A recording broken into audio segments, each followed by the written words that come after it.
Hi guys, നമസ്കാരം. പുതിയൊരു വീഡിയോയിലേക്ക് എല്ലാവർക്കും സ്വാഗതം. Welcome to my channel VB Achu home. നല്ലൊരു റൈസിൻ്റെ റെസിപ്പിയാണ്. ഗ്രീൻ പീസ് വെച്ചിട്ട് ഉരുളക്കിഴങ്ങിട്ട് നല്ലൊരു റൈസ് തയ്യാറാക്കാം. ഗസ്റ്റൊക്കെ വരുമ്പോഴും ഫംഗ്ഷനൊക്കെ ഉള്ളപ്പോഴും കുട്ടികൾക്കൊക്കെ ടിഫിൻ്റെ കൂട്ടത്തിലൊക്കെ കൊടുത്തുവിടാൻ പറ്റുന്ന ഈസിയായിട്ട് തയ്യാറാക്കാൻ പറ്റുന്ന നല്ല ടേസ്റ്റോട് കൂടിയ റെസിപ്പിയാണ്. ഉണ്ടാക്കുന്നത് എങ്ങനെയാണെന്ന് നോക്കാം. സബ്സ്ക്രൈബ് ചെയ്യാതെയാണ് വീഡിയോ കാണുന്നുണ്ടെങ്കിൽ എൻ്റെ വീഡിയോ കണ്ട് ഇഷ്ടപ്പെട്ടിട്ടുണ്ടെങ്കിൽ ഒന്ന് സബ്സ്ക്രൈബ് ചെയ്യുക. നിങ്ങളുടെ അഭിപ്രായങ്ങളും നിർദ്ദേശങ്ങളും എല്ലാം ഒന്ന് കമൻറ്റ് ബോക്സിൽ കമൻറ്റ് ചെയ്യുക. വീഡിയോ സ്കിപ്പ് ചെയ്യാതെ മൊത്തമായിട്ട് കാണാൻ ശ്രമിക്കുക. എല്ലാവരും സബ്സ്ക്രൈബ് ചെയ്യാൻ മറക്കരുത്. വീഡിയോയിലോട്ട് കിടക്കാം.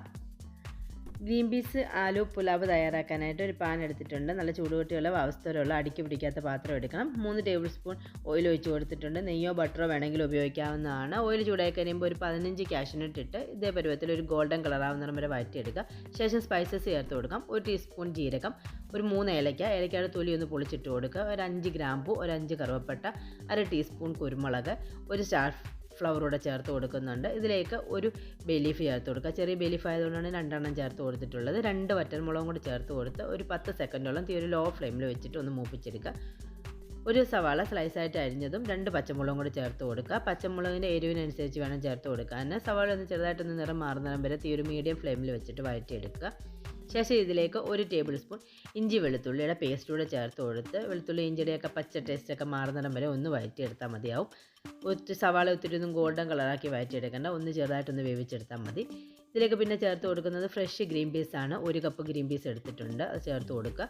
2 ഉരുളക്കിഴങ്ങ് തൊലിയൊക്കെ കളഞ്ഞ് കഴുകി കട്ട് ചെയ്തതും, ഒരു 1/4 ടീസ്പൂൺ മഞ്ഞൾപ്പൊടിയും, 1 ടീസ്പൂൺ കാശ്മീരി മുളക് പൊടിയാണ് എടുത്തിട്ടുള്ളത്. സാധാ മുളക് പൊടിയാണെന്നുണ്ടെങ്കിൽ 1/2 ടീസ്പൂൺ മതിയാവും.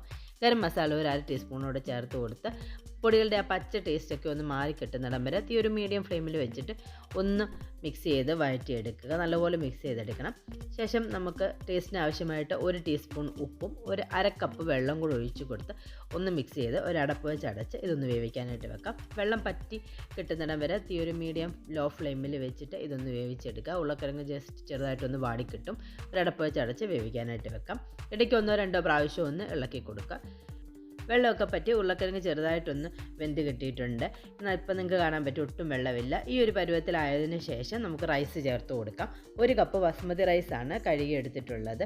റൈസും കൂടെ ചേർത്ത് കൊടുത്ത് നല്ലതുപോലെ ഒന്ന് മിക്സ് ചെയ്തെടുക്കുക. ഒരു 2 മിനിറ്റ് സമയം തീ ഒരു മീഡിയം ഫ്ലെയിമിൽ വെച്ചിട്ട് റൈസ് ഒന്ന് വഴറ്റിയെടുക്കണം. ഇങ്ങനെ റൈസ് വഴറ്റിയെടുക്കുന്നത് കൊണ്ടുള്ള ഗുണം എന്താണെന്ന് വെച്ച് കഴിഞ്ഞാൽ ചോറ് വെന്ത് കഴിയുമ്പം റൈസ് വെന്ത് കിട്ടിക്കഴിയുമ്പം കട്ടകളായിട്ട് കിടക്കാതെ നല്ലൊരു സെപ്പറേറ്റായിട്ട് കൊഴിഞ്ഞു പിടിക്കാത്ത രീതിയിൽ നമുക്ക് നല്ല റൈസ് റെഡിയാക്കി കിട്ടും.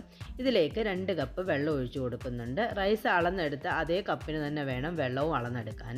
ടേസ്റ്റിന് ആവശ്യമായിട്ട് 1 ടീസ്പൂൺ ഉപ്പും കൂടെ ചേർത്ത് കൊടുത്ത് നല്ലതുപോലെ ഒന്ന് മിക്സ് ചെയ്തതിന് ശേഷം ഒരു അടപ്പ് വെച്ച് അടച്ച് തിള വരുന്നിടം വരെ ഒരു ഹൈ ഫ്ലെയിമിൽ വെക്കുക. തിളച്ച് കഴിയുമ്പോഴത്തേക്കും തീ ഒരു മീഡിയം ലോ ഫ്ലെയിമിൽ വെച്ചിട്ട് വേവിച്ചെടുക്കുക. നല്ലതുപോലെ ഇപ്പം വെള്ളമൊക്കെ പറ്റി റൈസ് വെന്ത് റെഡിയാക്കി ഇട്ടിട്ടുണ്ട്. കുറച്ച് മല്ലിയിലയും കുറച്ച് പുതിനയിലയും കൂടെ ചേർത്ത് കൊടുത്ത് ഒന്ന് മിക്സ് ചെയ്തെടുക്കുക. റൈസ് ഇളക്കുമ്പം ഇതുപോലെ പരന്ന തവി ഉപയോഗിക്കുക. തടിയുടെയോ സ്റ്റീലിൻ്റെയോ പോലെയുള്ള തവി ഉപയോഗിക്കുക. ഈ രീതിയിൽ തയ്യാറാക്കുകയാണെന്നുണ്ടെങ്കിൽ നമുക്കൊരു 4-5 പേർക്ക് ഈ റൈസ് സെർവ് ചെയ്യാൻ പറ്റുന്നതാണ്. അച്ചാറ്, സലാഡ്, പപ്പടം ഇവയുടെ കൂടെയൊക്കെയാണ് സാധാരണ ഈ റൈസ് കഴിക്കാറുള്ളത്. ഏതെങ്കിലും നോൺ വെജ്, വെജ് കറികളുടെ കൂടെ വേണമെങ്കിൽ നമുക്കിത് സെർവ് ചെയ്യാവുന്നതാണ്. എല്ലാവരും ഉണ്ടാക്കി നോക്കണം. വീഡിയോ ഇഷ്ടപ്പെട്ടിട്ടുണ്ടെങ്കിൽ നിങ്ങളുടെ അഭിപ്രായങ്ങളും നിർദ്ദേശങ്ങളും ഒക്കെ കമൻറ്റ് ബോക്സിൽ ഒന്ന് കമൻറ്റ് ചെയ്യണം. സബ്സ്ക്രൈബ് ചെയ്തിട്ടില്ലെങ്കിൽ ചാനൽ ഒന്ന് സബ്സ്ക്രൈബ് ചെയ്ത് തന്നെ സപ്പോർട്ട് ചെയ്യണം. പുതിയൊരു വീഡിയോ ആയിട്ട് കാണുന്നിടം വരെ bye guys. Thank you for watching my video.